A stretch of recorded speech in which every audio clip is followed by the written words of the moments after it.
Shalom and welcome to another in our series of podcasts from Temple Beth Am, a dynamic center for conservative Judaism in Los Angeles.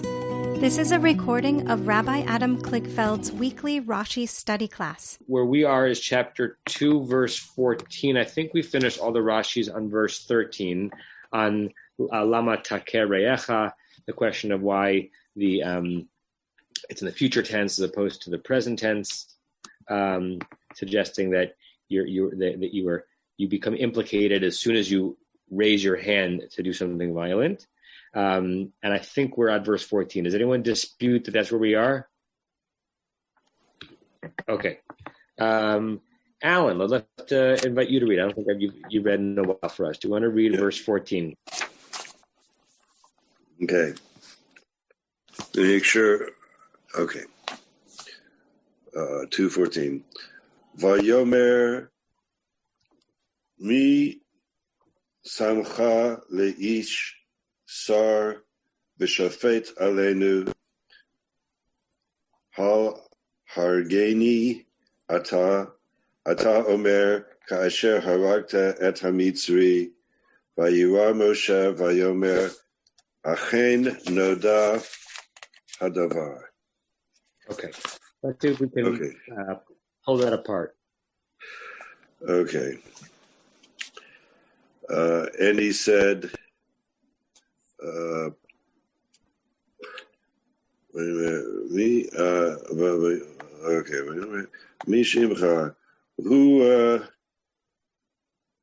who made you the person that is going to judge over us? Good. Okay. Okay. On the hey of Hala Hargeni, which is a hard phrase to decipher, remember that in biblical Hebrew, you can put a hey patach in front of a verb and it makes it interrogative. Did you intend to kill to kill me? Good. Hala Hargeni. Is it to kill me is probably the best way of translating it because it's still in the infinitive. It's really ha'im laharog oti. Is it in order to kill me? And then how do you handle ata omer? It was intended to kill me, that just like you said, or like you were going to do when you killed the Egyptian? Good. So the fact that it's hard to translate the Ata Omer gives us a clue into how Rashi is going to look at the verse. They're not hard words. Ata Omer, you say. It's just hard to fit into the sentence. Is it to kill me that you say, just as you killed the Egyptian? Without the Ata Omer in there, it actually makes more sense. Is it to kill me just as you killed the Egyptian, right? So we're going to have to deal with what the Ata Omer means. Go ahead. And Moses was afraid. Good. And he said, now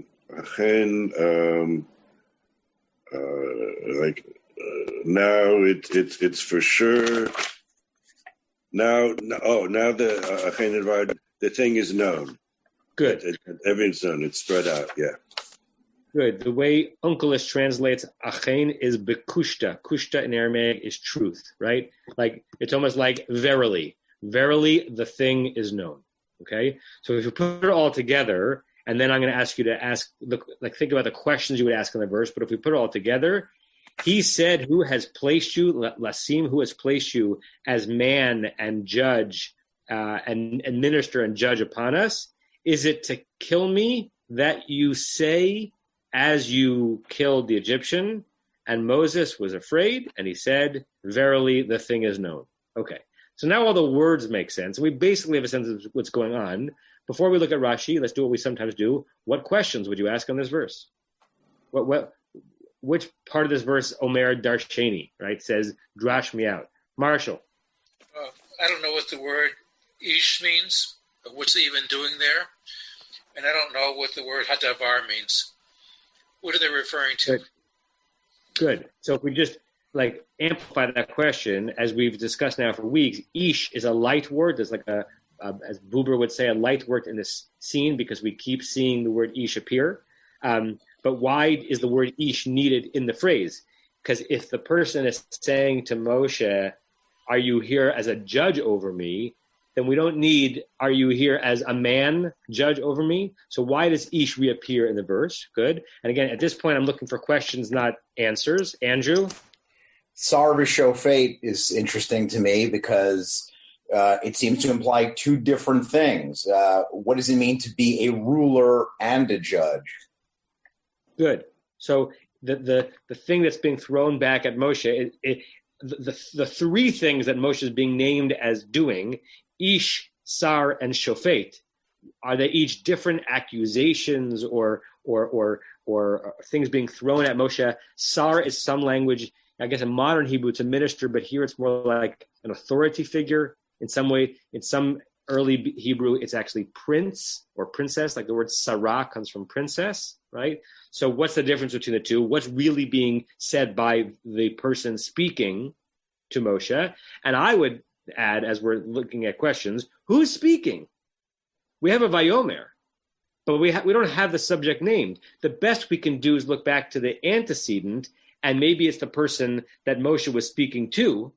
The person Moshe was speaking to was just known as the Rasha. Is it like the obviously identified evil one amongst them? So is he the one speaking back to Moshe? There were two people in the scene. Okay, Vered.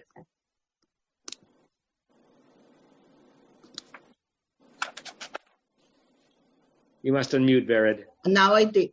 Okay, good. The question is, Halahargeini ata omer, how did they know? I mean, how was the rumor spread that Moshe already killed the Egyptian? Very good, right? So we learn in the verse that at least one of these two men who are nitzim, who are fighting with each other, have found out that in a previous scene, Moshe had killed the Egyptian. In our Torah, it's the previous verse. Did it happen yesterday? Did it happen a week ago? Yeah. Did it happen a month ago? Is it a good thing that the Hebrews find out that this Hebrew Egyptian, and we also don't know what they think of Moshe. Moshe, exactly. Right? Is he one of them or not one of them? But what are we supposed to do with the fact that this information is known? We're about to learn in the next verse, just to give spoiler alert, that Moshe is very nervous about it being known. We could have made the argument that, it's good for the Jewish people for the Savior to begin to identify himself, as it were. So I just want to say it's like a lot of information, giving like a little words, put in one mishpat, in one sentence. Yes, exactly. It's like an overly chunky sentence. Barry question, then Diane, Larry question, then we'll look at Rashi, unless someone else has a question. So in the previous verse or two verses ago, he had looked around and there was nobody there watching. Right. So you're intensifying Vered's question, right? Not only how did it get to be known so quickly, how did it get to be known in general? If what the Torah was reporting to us is that he was alone, right? Ein ish, right? Right. That's where one of the ishes of our verses have been used.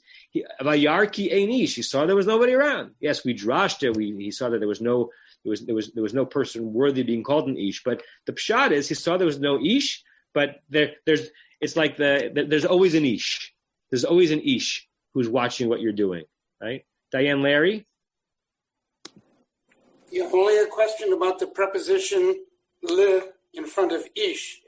I would think the question vayomer mi samcha, then it would be to be, or else it would be to judge. So you would think there would be verbs there, or to be. Yeah. Le ish, and I assume that the le then continues, but maybe not. Le sar, I don't quite understand the preposition. Great. We could spend a long time on prepositions in general as we in this class, and sometimes we do because they're interesting wormholes, and they just Hebrew syntax, and certainly biblical Hebrew syntax is just different than English syntax. I'm going to look to see how Everett Fox translates it, but I've always thought of it as an as. Who placed you as a man, authority figure, and judge over us? Because what's coming next are nouns, and the sam is to place or appoint. Who appointed you? Maybe in English we would take out the as, say who appointed you judge and jury, but it's like who appointed you as judge and jury. Even in biblical Hebrew, wouldn't we normally use ke? Sure, but we know that the biblical prepositions are pluripotent, like cells that have not yet differentiated, right? Everett Fox writes, he said, who made you prince and judge over us? This is actually very interesting, Everett Fox, because he not only elides the preposition, he takes out ish.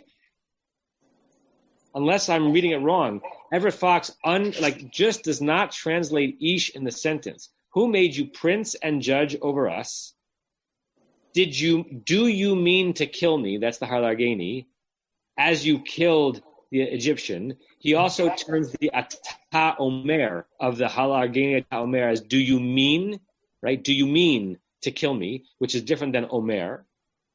Moshe became afraid and said, surely the matter is known. Now this makes me curious about some of the other translations we have. I want to hear some of the translations and see if what they do with the preposition of le.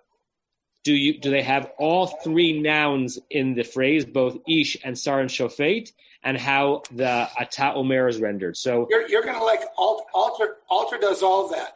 Okay, let's hear it. And he said, who set you as a man, prince, and judge over us? Is it to kill me that you mean as you kill the Egyptians? And Moses was afraid, and he thought, surely the thing has become known. Good. So the you mean is similar between Alter and Everett Fox. It's a fair rendering of Ata Omer, but it's not a literal translating. But Alter gives the preposition and puts all three. Did anyone have the Eitz Chaim in front of them? I want to see how JPS translates it. Thank you, Tova. Intend. Intend is his use of Omer. Great.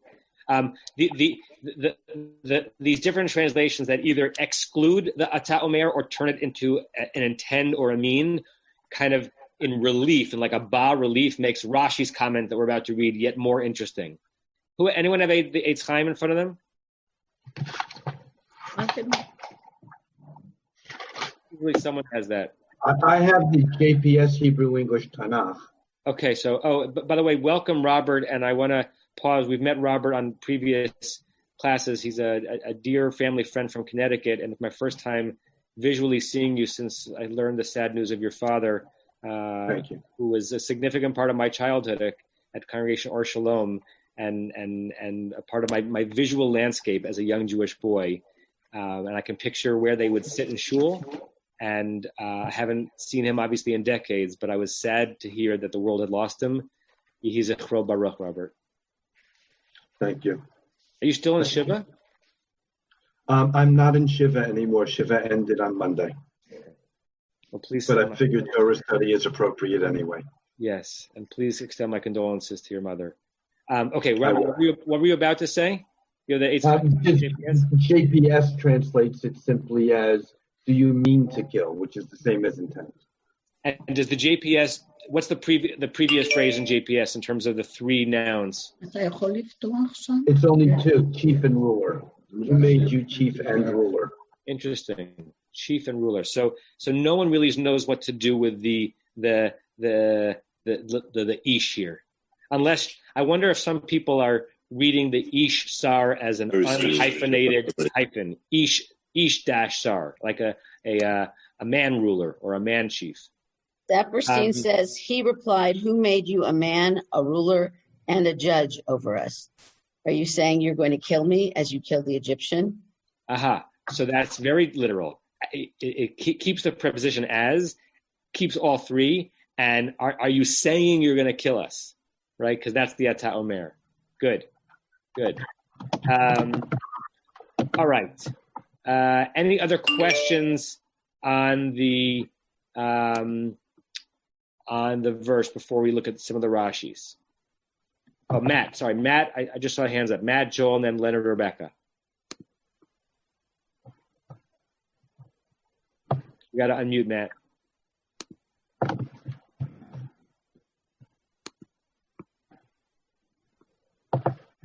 Unmute. Yes. Okay. So I was thinking Ish Sarva Shofet could be translated into sort of very slangy English as like, I don't know the grammar. I can't come up with a grammatical description for this, but who made you an officer and judge man over us? Ish, in other words, I guess Sarva Shofet modifies Ish. Interesting. Right. They're like a kind of a doubled smichut, an ish sar and an ish shofet. Right. That's what I'm trying to say, I think. Yeah. I mean, yes, and they're not hyphenated in the Torah. They each get their own trope. And I don't know of other places where that exists, but the fact that some of the translations avoid the word makes me think that a lot of the translators over time thought pretty similar to how you're thinking. Like we don't know if that word needs to be translated. Unkelis, by the way, does. If you look at Unkelis, he gives it all three.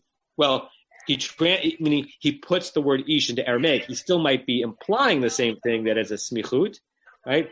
But Amar, mi shavyech, who placed you, that verb shavyech, shin vet vav yud, you might know it from the phrase shiviti Adonai lenegdi tamid. I place you, from book of the book of Psalms. It's often over. It's one of the slogans over Aron Kodeshes. There's Da lifnei talmid, know in front of whom you're standing, and also Shiviti Adonai li negdi tamid. I place you, God, in front of me always. And then it's a Hebrew and Aramaic root here. Here he's using that Aramaic root to translate Psalm, to place. Ligvar, as a man. Rav, some kind of a person of authority. That's how he's translating Sar. And Dayan, judge, as Shofet. So he puts it there, but he still could be suggesting that it's modified by the next two. Tova. Just one more thought. Also, can I just? I wonder stop me if this goes. I haven't read the Rashi, but if the race should be a Dalid instead of a Talmud, it's really a Talmud. So, are you standing to kill us? Are you standing poised to kill us?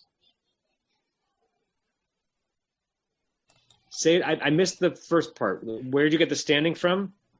Reading it as a Dalet instead of a Resh. But that would be an ayin instead of an aleph.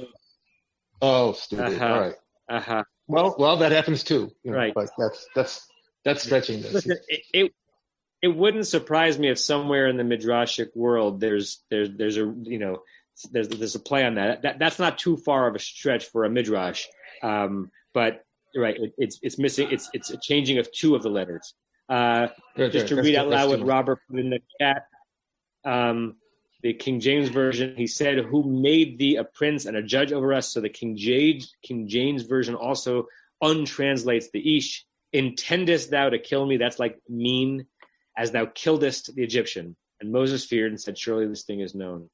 Okay, a lot of hands now. The order in which they're appearing to me even are Joel, Leonard, Rebecca, Tova, Marshall, Rick.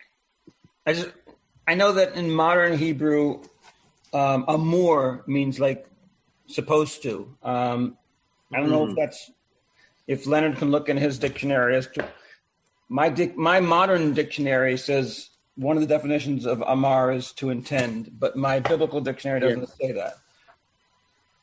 Yeah, and as I think Andrew posted, sometimes an omer is an implied omer la'atzmo, right? Because when we get to the last phrase, vayomer achen nodah hadavar, and he said the thing is known, our image of it is probably not he announced it. He's not saying it to the other people in the scene. So there, the vayomer is he mused, he thought to himself. So even though earlier on the Amar is clearly articulated, right, because it's being said to Moshe, it might mean that the root Aleph Mem Resh can mean something besides only to say something out loud. And you're right, in modern Hebrew, Amur Lihiyot is a way of saying it is supposed to be or intended to be. Tova, Leonard, Rebecca, Tova, Marshall, Rick.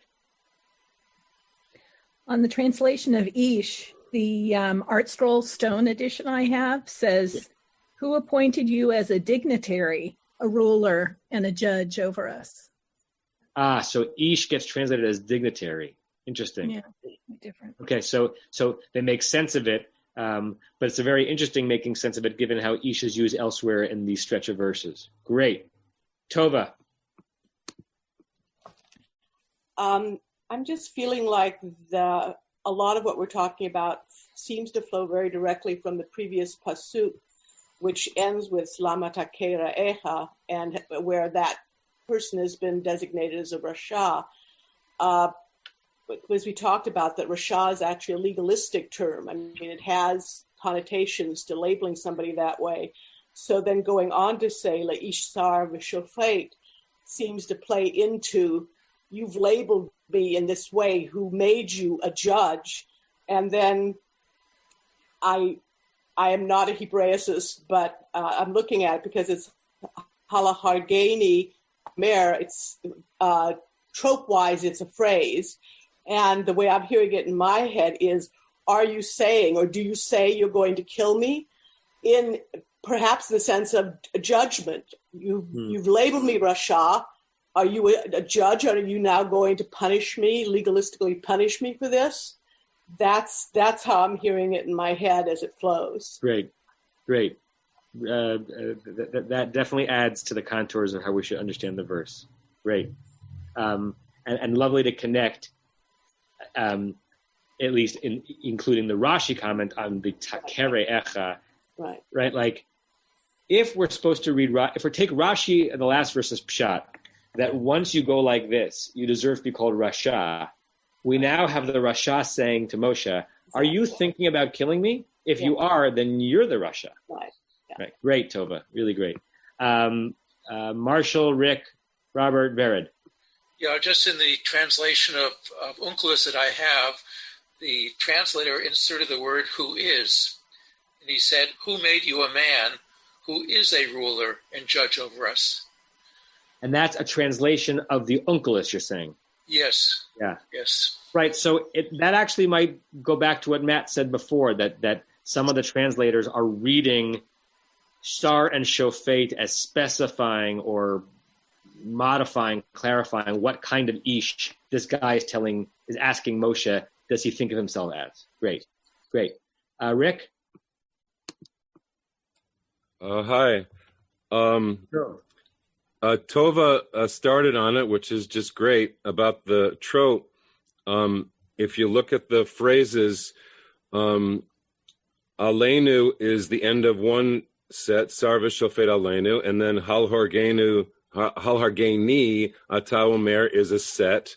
So I think Moses must have said something like, after he said, why are you hitting your neighbor? Why are you hitting your fellow? There's something there. He must have said something that's lost before the other man said, are you going to kill me? You said. I mean, it's there. So I'm surprised that there's no drash that Moses said something there. Kasher Harakta Ed Hamitri is the end of that first clause, and then the rest of it. But there is something there. Great. And now that I look at the trup again, connecting the last two things we heard, you can indeed read musically that the word, that Ish, Sar, and Shofet are not musically a trio, suggesting that those are the three things that this guy is saying to Moshe, do you think yourself as? It's actually, there's a musical break between Ish, Sar, and Shofet, because the trup under Sar is a mapach, which begins the musical phrase.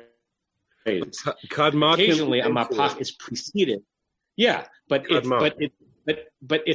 it's like a lead-in, right? Yes. Samcha leish Yes. Sar v'shofet. Even though it's a lead-in, the musical phrase begins at Sar. So the music suggests something like, "Who placed you as a man, who is a ruler and a judge upon us." So that really kind of validates Matt's thinking that the ish is modified by Sar and Shofet.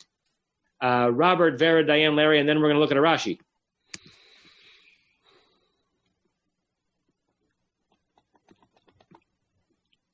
You have to unmute Robert. Done.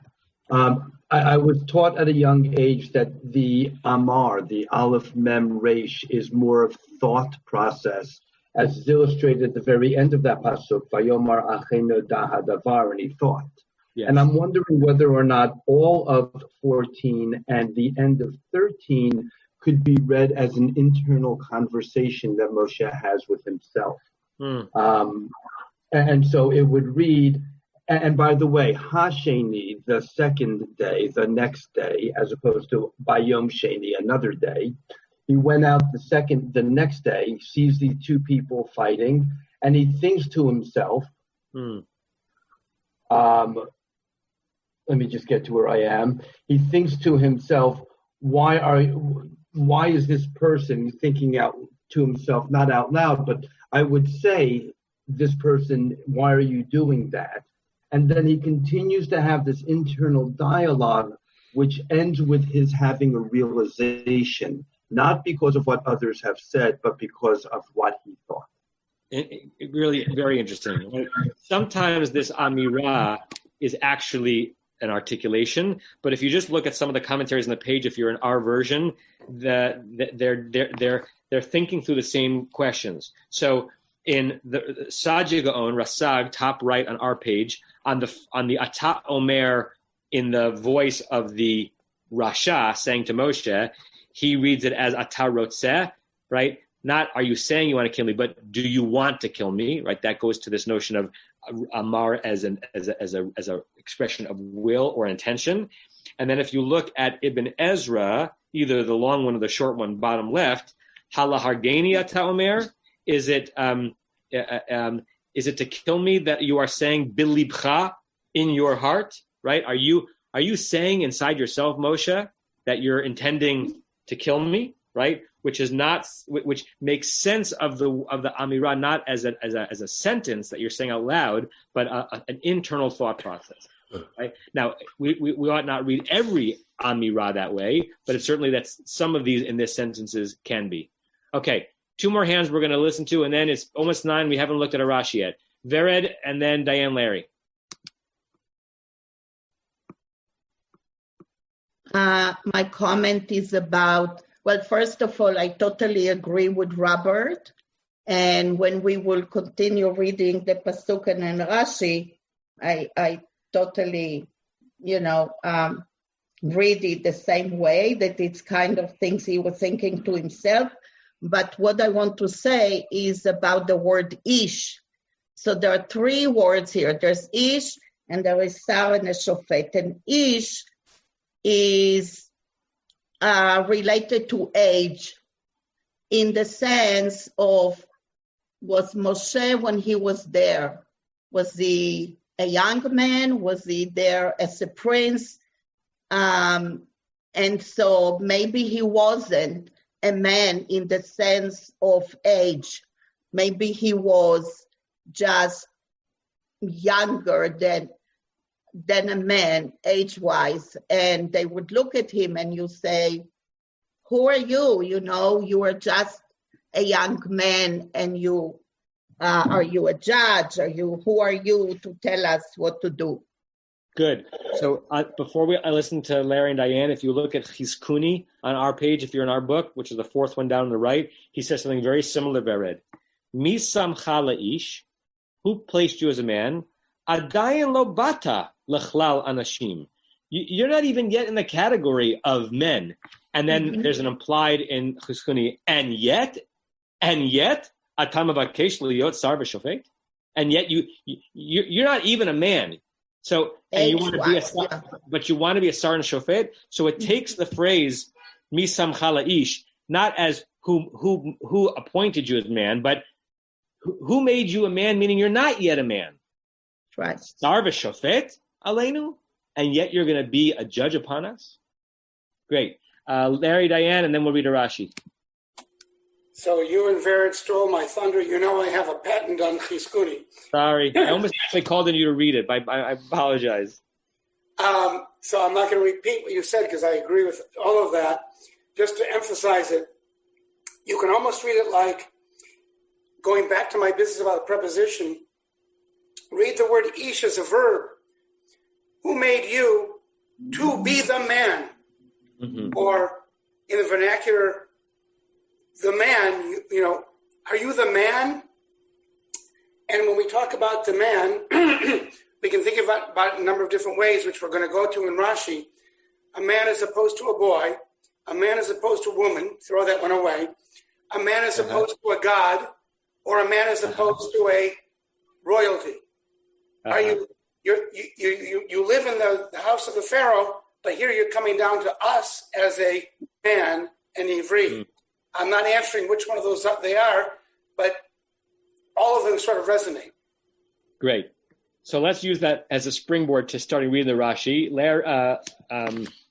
Alan, 4 hours ago when you started reading the verse, you were the one who's on, and now you're going to be on again. So, if you look at, let's see if we can get through all these Rashis today. No rush, but let's see what happens. Okay, Alan, Misamcha Leish. Alan's got to unmute. Sorry. That's okay. Misamcha Leish, v'hinei odcha na'ar. This is what you were talking about. You're still a young boy. You're not a man. Right. So we can read something in what Rashi said and what Rashi didn't say. He didn't comment on Sar v'Shofet. He does comment on Ish, which seems to say that in few words, he might be reading it similar to Chizkuni is going to read it a few centuries later. Like the Misamcha Leish is its own phrase. What makes you think you're a man as his own idea? And then by Rashi not commenting on Sar v'Shofet, it's as if Rashi might be saying that it's just obvious. Then the next phrase we read, such that you should be a Sar v'Shofet over us. What made you a man when you're still a boy, such that you're going to be a judge over us? I can't prove that, but the fact that he doesn't comment on them as a trio suggests that, which again might explain some of the translations that we've read, right? We know that translation is impacted consciously and unconsciously, and sometimes actually quite intentionally by commentary, right? So Art Scroll for sure, right? Their translation of the text, as we discussed, I'm not critiquing this, is a translation refracted through the prism of Rashi, right? How Rashi read a verse is how Art Scroll is going to translate the verse. But other commentators who are knowledgeable also are impacted on how the verse has been commented on over the years, particularly Rashi. And the fact that Rashi is not going to translate them as a trio, it might suggest to translators that they're not a trio. And we've seen some of that in the verses. Okay, anything else we want to say on that, Rashi? All right, let's go to the next one. Okay. Hal hargeni ata omer. Mikan anu. We probably articulate that as lemedim. We would say lomdim, but it's lemedim. It's like, you know what it means. We learn. Okay. Shaharano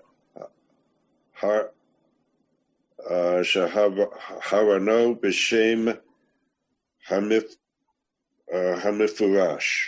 Good. Harago, right? Shahargo. That the killing him b'shem with in the name of the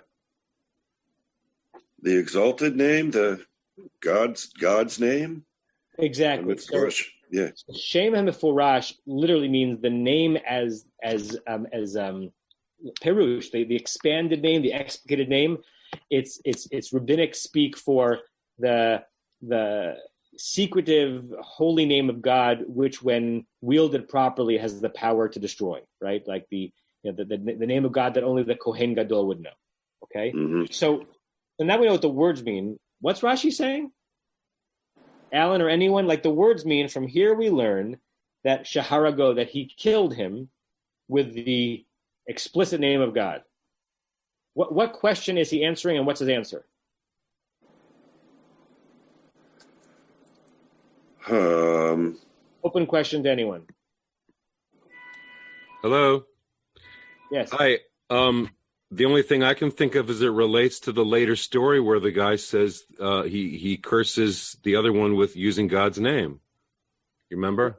Right. So there's an explicit and implicit thing going on here. The explicit thing. He's trying to foreshadow. Yeah. Right. So I think that's the implicit thing. It's okay.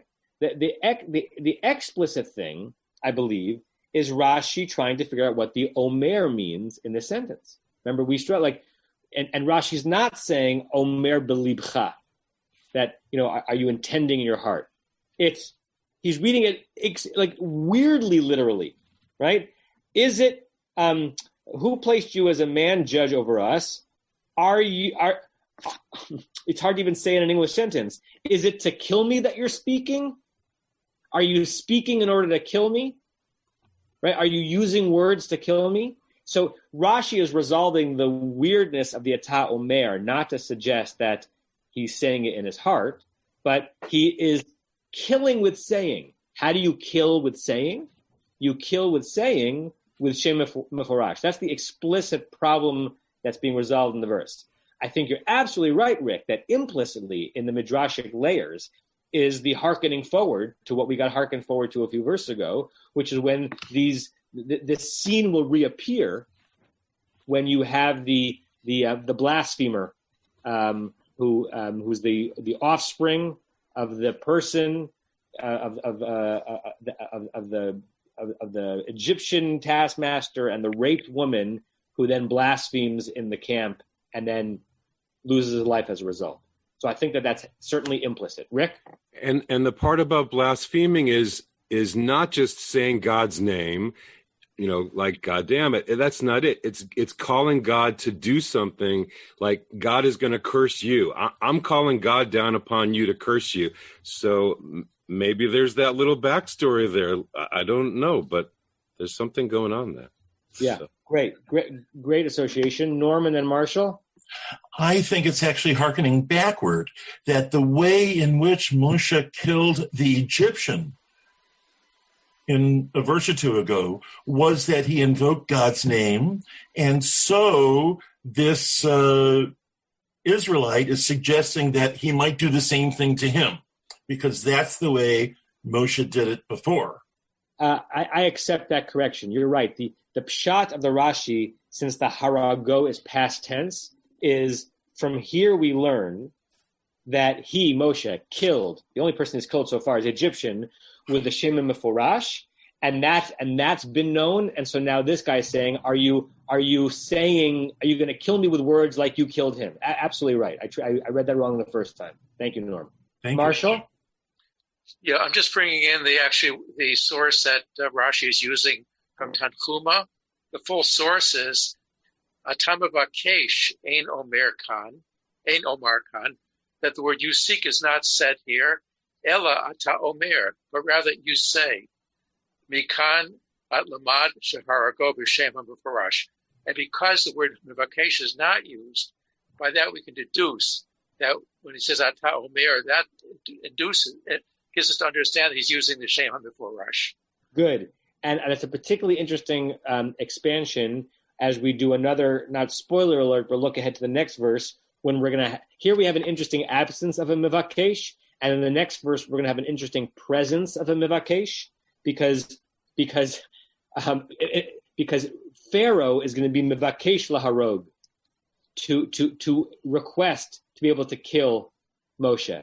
And this is the spoiler part, we're going to wonder, why should a king have to make any kind of request? Doesn't a king command? Right? So in the next verse, we have a Mevakesh that is weird, that is there. Here we sort of have a Mevakesh that's weird, that it's not there. Good.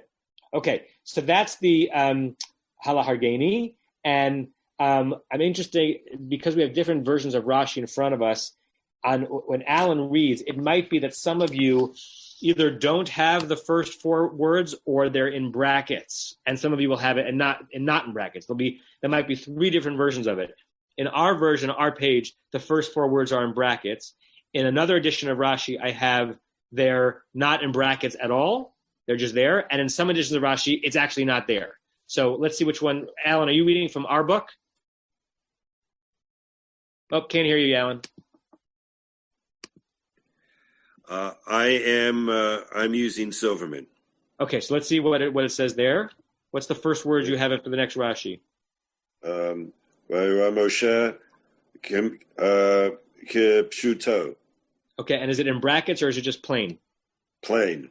Okay, so the reason why there's a bracket in our version, after the brackets you have footnote 65. We've seen this dozens of times. If you look at the note, it says B'tfus Rishon Leita. This was not in the initial printing of Rashi. It's unclear if this is Rashi or pseudo Rashi or something added to Rashi. But in Silverman, it's just included as normal Rashi. Okay, let's read it. Pshuto, as its pshat is simple, meaning that he was afraid, probably afraid that he was going to, that if it was already known like this, that he was going to get killed by the Egyptians, by Pharaoh, by Pharaoh and his people. Right. So when Rashi says kipshuto, or pseudo Rashi says kipshuto, so pashut that he doesn't have to explain it. It still leaves us to figure out, what does Rashi think is pashut? And I think you're exactly right, Alan. What does it mean he was afraid? Well, what would you be afraid of if you learned that someone knew that you had killed someone? Afraid of retribution. Okay. And whenever Rashi starts a comment with kipshuto, he then gets to umidrasho. Umidrasho, da'aglo al shada'ak Yisrael rishaim.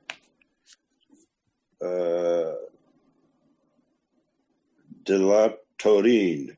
Okay, before you translate, I want to share a screen with you, show you what Jastro says about this interesting word. Okay, so if you see where my cursor is, it's a really interesting word. I assume it's from the Greek, although I don't know any English cognates. Delator or dilator, and he puts it in English, delator, an informer, a sycophant. And he gives us several places where it appears. Anyone know of an English word that stems from that? I couldn't think of one. Couldn't think of any way in which that has made it into our language. But that's what that word means. It's clearly from the Greek. It doesn't look Latin to me. And it's an informer or a sycophant, probably in this context understood as an informer. So see if you can translate that. So what if the pshat is he was afraid that his deed would be found out? What's the midrash? Da'aglo. He worried that in Yisrael there were wicked people and informers. Okay. By the way, Tova, very possible. Deleterious. That could be it. Someone should look up the etymology of deleterious. So, and we're halfway through a thought. So why is Moshe worried by seeing that there are informers in Israel? Amar. One moment. Amar. And by the way, Amar in this Rashi does not mean say. Rashi is using the word Amar to mean he mused. He said to himself. He's not announcing it. So he said to himself, Mayata. Shama enam ruyin lehigael. Perhaps these people are not worthy of being redeemed. Oh my! So much happening in this little Rashi, taken from the Tanchuma. So I want to flesh it out, but I want to hear how other people flesh it out first. What's your Rashi on the Rashi here? What do you think is kind of going on in this midrash turned into a very concise comment? Who has a thought on it? You're going to have to raise your hand. You can just unmute and start talking. It seems like he's already anticipating who he is. Yeah, right? We know the story, so we see Moshe the lad as Moshe the Redeemer. But Moshe the lad isn't Moshe the Redeemer yet. We saw how prescient it was that in the previous verse, he's killing an Egyptian, right, suggesting the role he's about to play. So indeed, it is prescient. He is a young boy still. He's not a man yet. Right. He has a prescience of who he is. Right. And so I don't know, wildly and anachronistically living out the Redeemer role he's about to play, even though he hasn't been in front of the burning bush yet, he hasn't been to Midian, none of this happened, that he's nervous that he won't be able to complete the job because they won't even be worthy of the redemption that only he can carry out. Right? Such a fantastical...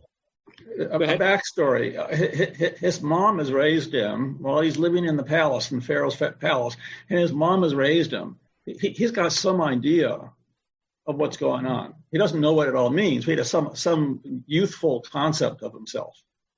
Right. 2 days ago, he hadn't yet vayetzed el achav. He hadn't gone out to his brethren. He was still very much a palace boy, right, on some level. And now he's so nervous that since his deed has been known, it means there are informers, malshinim, in the community, and informers have always been a negative thing in Jewish thought, but particularly in the time of the Talmud and in Rashi, right? To inform on a Jew against the authorities was considered an absolute no-no, and I'm going to put a parenthesis in here. It's still a no-no in some parts of the Haredi world, and I think it's a disgusting no-no. It's such a to be a malshin is such a Jewish communal no-no in the Haredi community that they don't take things to the authorities, right? That's why, sexual abusers and financial abusers of all sorts are dealt with internally, because the one thing you may not do in some parts of the Jewish community is turn a Jew over to the authorities. That stems from an era where turning a Jew over to the authorities meant the Jew would be treated unfairly. Like, it comes from an honest place, right? So Moshe is saying, if there are malshinim amongst us, and malshinim are some of the worst things you can be, maybe this people deserves to be enslaved, never going to be redeemed. I'm loving the etymology on the side here. Thank you for all that. Great, deleterious, noxious, very interesting. So yeah, that will connect to be an informer. Great, love it. Any other comments on this Rashi? The first part of which he may never have said. He may never have said the pshat part, just the drash part. Leonard, Rebecca, then Marshall. Hi. The word is from Greek, and there is an English word that directly relates to it. And that's the verb delate.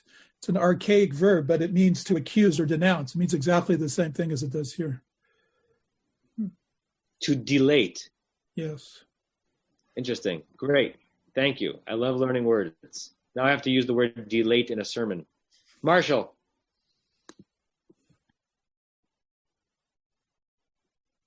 You're still muted, Marshall. Joel, that's a new Scrabble name. Scrabble word. Sorry. Yeah. The question is, why was Moses afraid? Maybe because it doesn't say that he was afraid because he was afraid someone was going to injure him. But he has another reason. That maybe people will not be redeemed, and as someone suggested, he would not be able to carry out his, call it a preordained mission. But remember, later he flees. Right. He's about to flee. He doesn't yet have the mission that he's now afraid he's not going to be able to fulfill. That's going to happen in a few verses. I think what you were implying is that this is a kind of a praising of Moshe, that it's not that he was afraid for his own life, which is the natural thing to be afraid for. He was afraid for the people. He was afraid that the people are just not good enough. Diane, Larry, and then Tova. I may have missed it while I was putting in that etymology. You mentioned the 12th blessing in the Shemona Esrei, the Mashinim. And I don't know. I didn't mention it explicitly, but yes. So, but where do you actually see the reference to the word Mashinim or Malshinim? Only that for some reason Rashi uses the word delatorin, right? But a delator is an informer, and another Hebrew word for informer is malshin. But you're right, Rashi doesn't use the word. He could have used the word malshin, but he doesn't. Yeah. It was just a digression to remind people that we have to use that word. Which word? The malshinim. I mean, most of us read that paragraph and don't think much about it, or even think about the history of it having been added to the Amidah. Right. It's the word that makes the phrase the Shemona Esrei a lie, because it's the 19th blessing that was added on because it was such a scourge in the Jewish community. I think that in one of my, I have a couple of books that basically are Hebrew elucidations of Rashi's commentary, and one of them, the translation of dilator to the Hebrew reader who doesn't know Talmudic Hebrew is malshin. I think that's why that got into my head. Tova. I'm puzzling a little over the Pshat interpretation of that he was afraid of Pharaoh, because why would he be? I mean, if he is a prince of Egypt and for whatever reason has killed an Ivri, why would that be something that Pharaoh would take vengeance for? And so he killed an Egyptian. Oh, I'm sorry, right. But he killed an Egyptian. Oh, I'm sorry. What am I thinking? It's the second way around. He killed, right. But even then, he's still a prince. Right. So it makes me wonder if it is the killing or him going among the people. Yes. That would be the greater concern. What you're saying, Tova, which I embrace, is that the engine or the anchor of the drash, reading Vayira as something more than just he was afraid for his life, has some merit, because you can make the argument that, he's got diplomatic immunity or something, right? Good.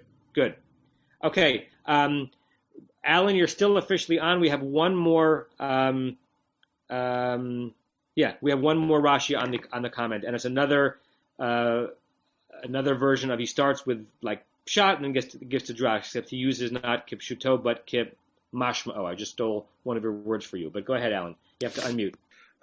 It raised the question: why is it one place he used it this word kamashma'o achayna davar kamashma'o? As it literally is supposed to be, as it sounds. But yet previously he used a different word to describe it. So that, by the way, is in Rashi does occasionally use the word kipshuto, but the fact that in this same verse he very clearly uses kamashma'o is why some people believe that the previous four words, kipshuto midrasho de'aglo, which was not in the first printing, may not be original to Rashi, because it doesn't make sense that on the same comment he would use kipshuto in one line and kimashma'o in the next line. It might be that over thousands of comments, sometimes he uses one word, sometimes the other. But when he's doing the exact same form, right, the pshat is this, the midrash is this, in one comment after another, it would make sense that he would use the same language. So it adds testimony to the idea that those four words were probably not original to Rashi. Okay. Go ahead. Okay. Umidrasho, nodali hadavar shayiti toma alav. Tama means to wonder or to be surprised about or curious about. Okay, so in Midrasho, it's curious about what it's nodali hadavar, that this thing is known, that I'd always been puzzled about. This solves something that I've always been puzzled about. Machat u Yisrael mikol shiv'im umot liot nedavim ba'avodat parach.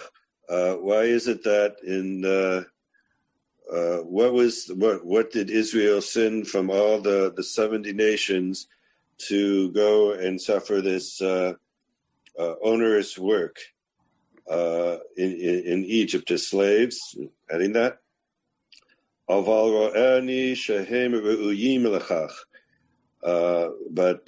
now I see that this was it was because of this ru'uyim. Now I see it was this, because there are. I guess what he's saying is because there were these people that could be traders in Egypt. They were these traders that was worthy of them. It's greater than the sins of the other 70 nations that they should be suffering in Egypt like this. Yeah.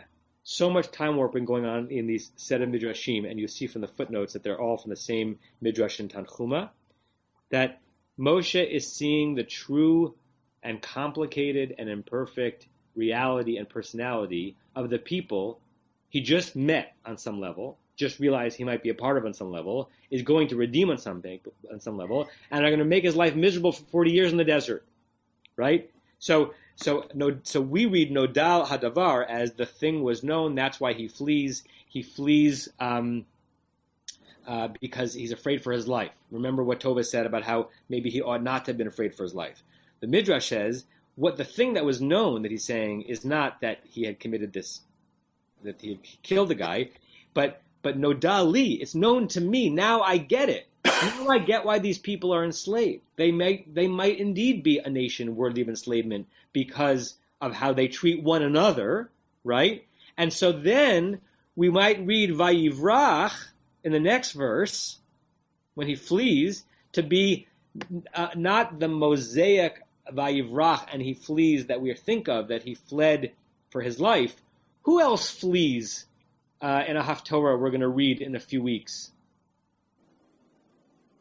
Vayivrach Tarshisha, Jonah.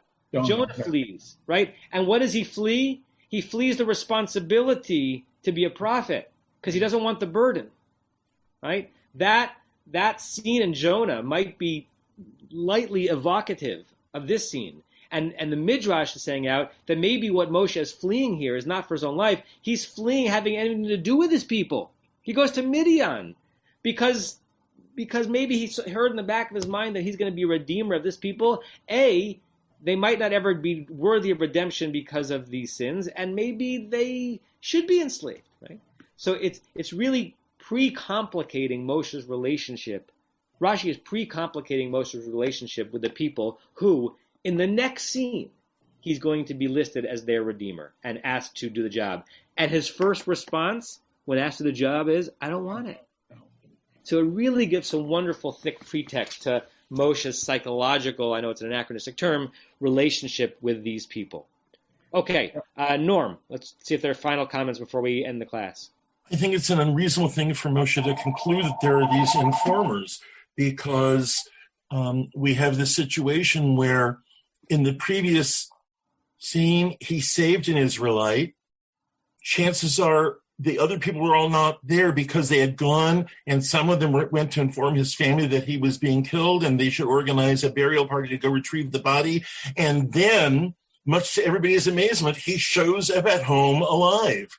And they're going to want an explanation, and they're going to get some sort of an explanation. And so the fact that it becomes known, at least among some of the Israelites, does not mean that somebody has informed Pharaoh. If it did mean that, chances are Pharaoh would have called him in, and he hasn't. So I think if this midrash is to be given credibility, it has to be done with a really big tongue-in-cheek. Thank you, Norm. Joel and Barry, then we'll probably call it a day. Well, I would agree with Norm. The midrash doesn't comport with the scene at the burning bush. The burning bush doesn't say they're not worthy. He's saying I'm not worthy. Who am I to redeem them? So if his striking of the Egyptian was already his decision, I'm going to save them, then he wouldn't need convincing that he's the one that's worthy of doing that. Right. At some point, the combination of all of these, the Pshat and the Midrashim, like they become internally contradictory. We can't hold them all simultaneously, even as they thicken the plot. They don't match up arithmetically. And the Pshat of Moshe's stance at the burning bush is going to be hard to jibe with this level of Midrashim. But that's the frustrating beauty of a midrash. A midrash can always say back to you, I don't care if this doesn't jibe with that scene. It jives with how I'm reading this scene, right? That's how midrash allowed itself to be playful and internally contradictory. But yes, I agree with that. Barry, last comment. I want to go back to the backstory. His mom has raised him to know who he is as a young boy. He's still a young boy now. He went out to do what he thought was a good thing, and now he's being criticized for having done that. He needs to run away from this. He's running away from this. He's a confused young boy. and he needs to get away from here. Yeah. Everyone, Boker Tov. Have a great rest of your day. See you soon. Thanks for all of your contributions to this class. It's really wonderful to study with you. You have been listening to another in our series of podcasts from Temple Beth Am, a dynamic center for conservative Judaism in Los Angeles. If you enjoy these podcasts, we invite you to write a review on the Apple Podcast site or wherever you get your podcasts.